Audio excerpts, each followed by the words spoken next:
My presentation is on Robert Fulton. He was born in 1765 and died in 1815. Robert Fulton grew up a farmer's boy. His parents, his dad owned a farm, and in 1771 they lost their farm because it was unsuccessful, and they moved to Lancaster. And in 1774, his father died. Robert was homeschooled until the age of 8, where he went to a Quaker school, and as a young adult, he worked at a jewelry store where he specialized in small lockets and rings and creative painting. And later, he went to London to pursue his dream in painting. And he found out that painting wasn't for him. He had a few jobs, but it wasn't as successful as he wanted it to be. So he found an interest in engineering, specifically canal engineering and boats and stuff. And his first job as an engineer was to design a new canal system. People in London and England, they didn't like the locks and the way the canal worked then, so they wanted him to design a new way. And with this, he published a book called The Treatise on the, I can't remember what that says, Improvement on Canal Navigation. And here is where he proposed all his ideas and what he believed how the canal should work. But unfortunately, no one, it was not accepted anywhere. Most people didn't use it. They just didn't think it would work well. And a few years later, he proposed to build a submarine for the French in their war, and it was called the Nautilus.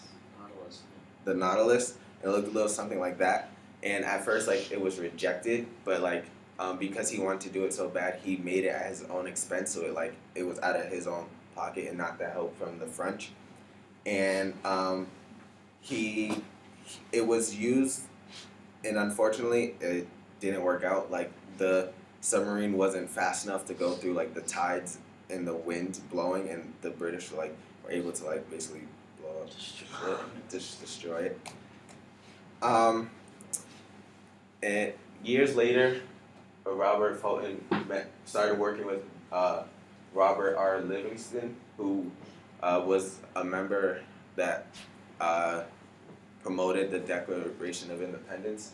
And the reason Robert Fulton worked with Robert Livingston is because Livingston had access to the New York Canal navigation and the New Orleans navigation, so they could do trials for his boats and without any problem with anyone. And in 1807, that's Robert Fulton. I mean Livingston. The Robert Fulton's first boat was made, and at first it worked fine, and there were still little errors in traveling through New York, and he made modifications, and it became known as the Claremont. That's a picture of it. It looked a little something like that. It replaced most horse ferries that traveling across the rivers and things like that. And like I said, he also wanted the New Orleans, Robert Livingston also had the New Orleans territory, and Robert Fulton wanted to make a boat that could travel all the way from New Orleans up to Pennsylvania. And his first one didn't make it. It got pretty far. Not really. It got up to about here, and he designed 3 more boats to see if they could reach, but none of them could make this long trip all the way successfully. And Robert Fulton became a member of the 1812 Commission, where he proposed that they started making the Erie Canal, and he was a big person that started the Erie Canal, and he designed the how do you pronounce that? The Demologos, Never which heard of it. which was a U.S. Navy ship that he designed, and it was never used in battle. I'm not sure why, but like it was supposed to be heavily gunned and to be used in the War of 1812. So that's the Erie Canal, and that's like a miniature design of the Demologos, the bottom one right here.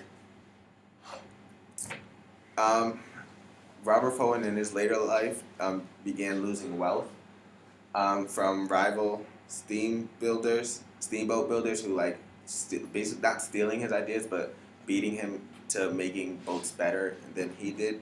And he also had unsuccessful submarine projects where like they just weren't as successful as they thought they would be. And the last thing that made him lose wealth was his poor investments. He saw like a lot of potential in young artists and people like that were like him, and he invested in them and like put money into them, but they never turned out to be as successful as he would like them. So he just started losing wealth. And today's effect for Robert Fulton, he made steamboat transportation a reality for most people. Like his ideas were kind of the basis for everyone else to build off of. So like we started with the Claremont, and now like we have like cruise ships that are like this big and can travel distances that Robert Fulton wasn't able to travel. And those are my words. Wonderful job, dude.